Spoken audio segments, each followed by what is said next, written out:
To begin designing on Canva, you're either going to need to log in or sign up for a new account. So I've already signed up, so I'm just going to log in.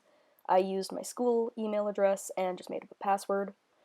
To find the infographic template, you can either look under Marketing and Infographic, or it should probably just show up on your main page.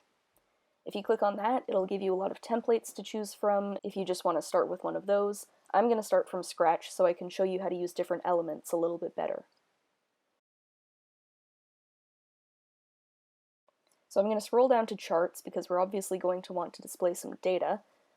I'm going to go with the pie chart for my info. Obviously this will depend on what information you're trying to display. And right here is where you're going to be putting in your values and your labels for the values.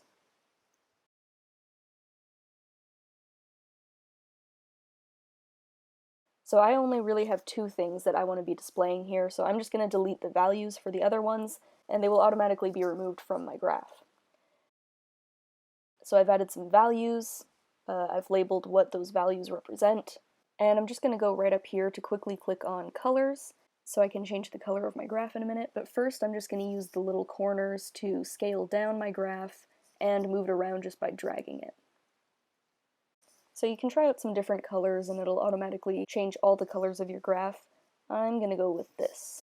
So as you can see, if we go back to elements, there are a lot of graphs for you to choose from. Right now I'm going to go to text so I can add a title to my infographic. There are many to choose from. Presumably you'll want to choose a more professional looking one if you're trying to display data for an official library. And as you can see, when I found the one I wanted, I just dragged it onto my infographic. I also just used the bars on the side to make it a little bit wider again, so it would take up the full space of my infographic and be centered. I also just went up and changed the size of my text for both of these so that they will fit a little bit better with the text that I'm trying to put in. So I typed in my text. Again, I can change the color in exactly the same way I did with my graph. This is what I'm going to go with. Alright, so that kind of coordinates with my graph. I'm just going to fix up my sizing, and I feel like that looks pretty good. So I'm going to head back to Elements and close out of my charts so that it's going to show me everything again, and then I can just search up whatever I want. So I want some clip art of butter to go on my infographic. And if I just click on this, it's going to add it directly to the center of my page. So after this, I'm going to go to my far left bar again and click on Backgrounds to give it a little bit more visual appeal. So as you can see, I have a lot of backgrounds to choose from. You're probably not going to want to choose one that has too much going on, but I'm just going to have fun with mine. So I'm going to put a little bit of text beside this clip art. I'm just going to go to text again on the far left of my bar and click add a little bit of body text. So I've got my text, I've moved it to where I want it to be, and using this feature on the bottom right, I'm going to just change my scale a little bit so I can actually kind of see what I'm doing. Here I've zoomed in a little bit.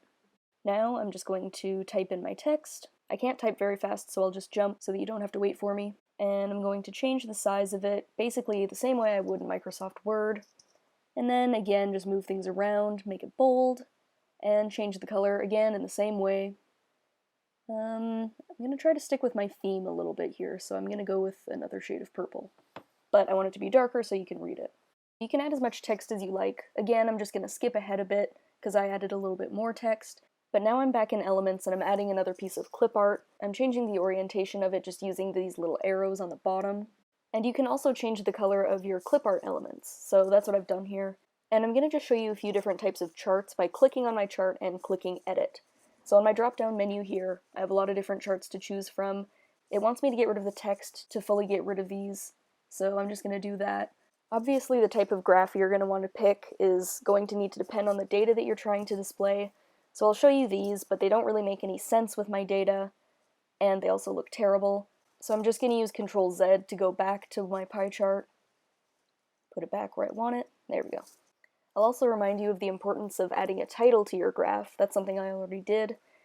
And I think that that's everything that I want to add to my infographic. So I've changed my scale to see the whole thing. I want to read everything a little bit better, so I'm going to click on Fill on my scale. So I don't have an excessive amount of empty space, but I don't feel like I have too much going on. Also, this perspective is probably how your infographic would be viewed so that it can be read.